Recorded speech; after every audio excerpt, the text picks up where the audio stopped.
So, you came to me for this job? To end the life of an innocent creature? Inquired the priest.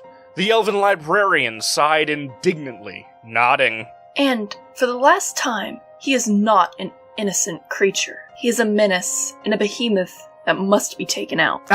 Yes, a 4-foot-tall behemoth. Quite the terror. Adjusting his satchel and his pendant, the holy man gave the exasperated elf a quizzical stare. Do you really think he deserves to die?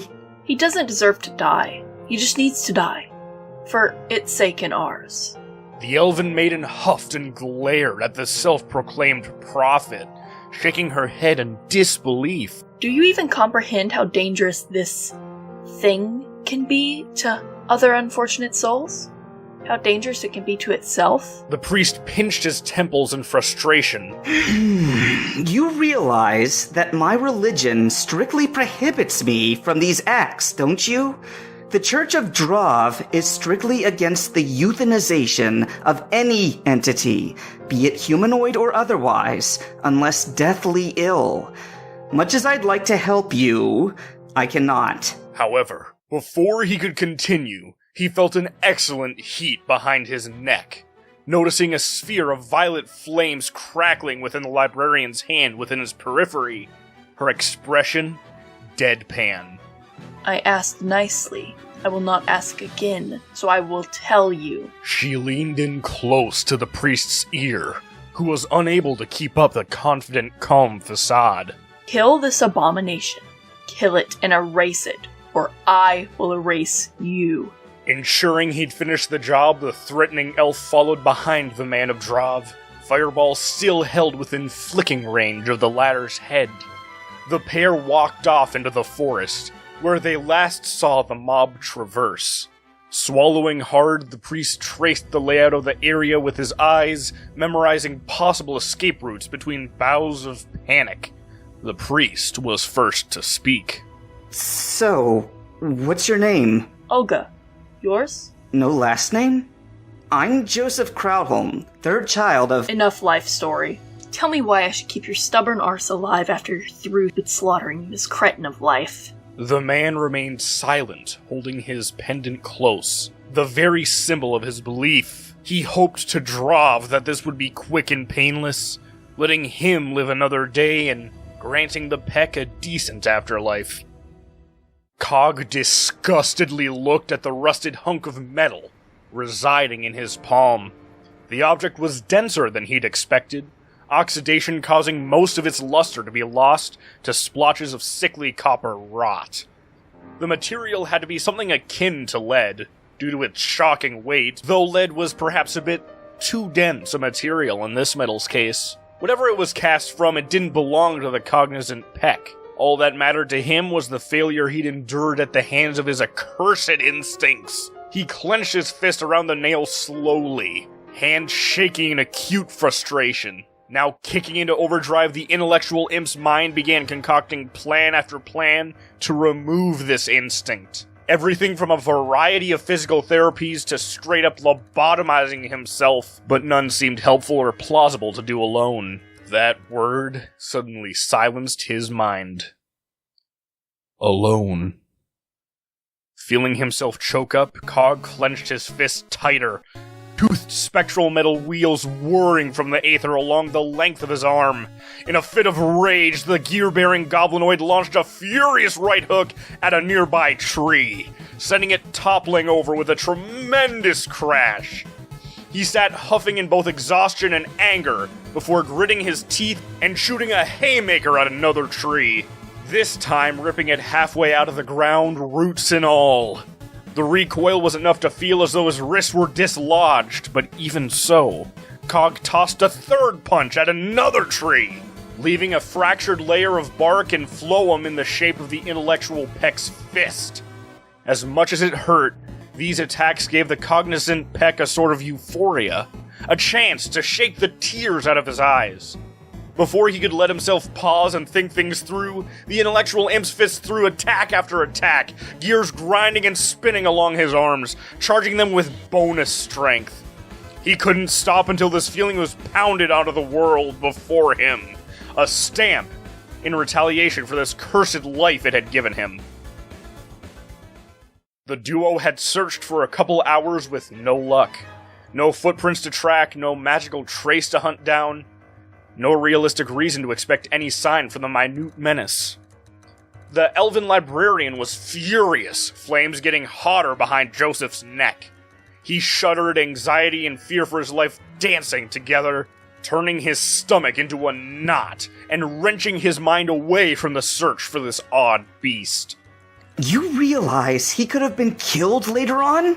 You know, there are so many predators around these parts, his corpse would be gone in a heartbeat. Thought of that already. But if he did die, it was after the fight. And for what I've heard from the townspeople after the fact, that isn't likely to have happened. Once the mob returned, they told me it got away, which is why I went to you in the first place, priest. What with your soul rending and whatnot. Besides, beasties around here don't eat the bones. Those would be left over at least. The priest nodded. Another attempt at avoiding unnecessary murder, diverted by simple logic. Joseph grew more and more desperate by the second, brain working overdrive to produce some sort of solution. Any solution that didn't require blatant murder. Gripping his pendant tighter, he prayed to Drov for some sort of a sign. As if on cue. Be it true divine intervention or mere coincidence, the second he'd completed the prayer, the priest and librarian both saw a tree shudder and fall off in the distance. Looking at one another, eyes filled with dread and bloodlust respectively, they sprinted in the direction of the rattling. As the duo bolted, more trees fell. One by one, a sickening crack and resounding thud would be accompanied by the noises of animals scattering, birds bolting, and foliage crumpling beneath the fallen logs. Oh, this'll be fun to watch, muttered Olga, sadistic grin blatant and broad upon her face. After a couple hours of spite-fueled blows aimed at inanimate nature, Cog looked at his shaking hands, now pale and raw with cuts and scrapes along his knuckles and fingers, peppered with bruises. The sun was barely cresting in the sky. Then he heard it.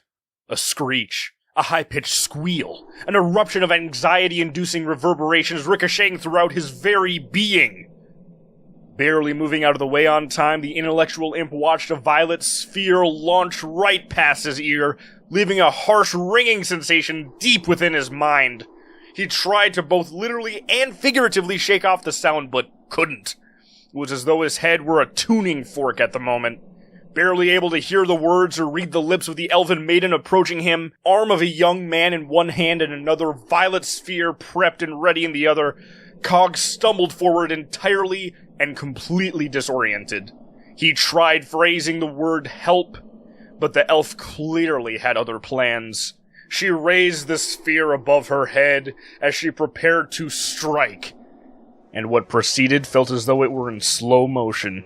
The elven librarian went in for an open palm slap with the violet fireball, Grin becoming gradually crazier, more bloodthirsty.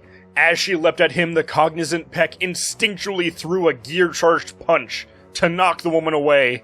The priest slid beneath the legs of the librarian, grabbing her flaming hand's wrist and pulling it down, then gave the cognizant Peck a sad, motherly smile after seeing his beaten and bloodied hands. Joseph put his back to the gear-grinding goblinoid's attack to protect the elf. Not wanting to hurt anyone, Cog pulled his punch as much as he could, but failed entirely due to losing his balance to an enormous impact alongside the mismatched triage. This impact blew out the flame in the hand of the elven woman, and the priest's jaw dropped upon seeing the image before him. The intellectual imp felt his fight-or-flight instinct kick in, and all at once he used every last ounce of energy he had left to leap away as time returned to normal. The priest coughed up blood, shoved forward by the impact of the punch, and taking the elf down to the ground with him. Cog didn't need to look at the behemoth to know exactly what it was. The librarian and priest, however, couldn't help but receive a glorious look at the abomination before them. Its jagged skin took on a greasy, oily hue, leaving rainbow reflections at various points on its body where the light grazed it just right. Its arms and legs sported impossible muscles, each hand bearing 7 fingers tipped not with claws, but sharp dagger-like bone, covered by more rough skin. Each foot a solid wedge of sharp, hyperdense bone, large enough to split the average human down the middle.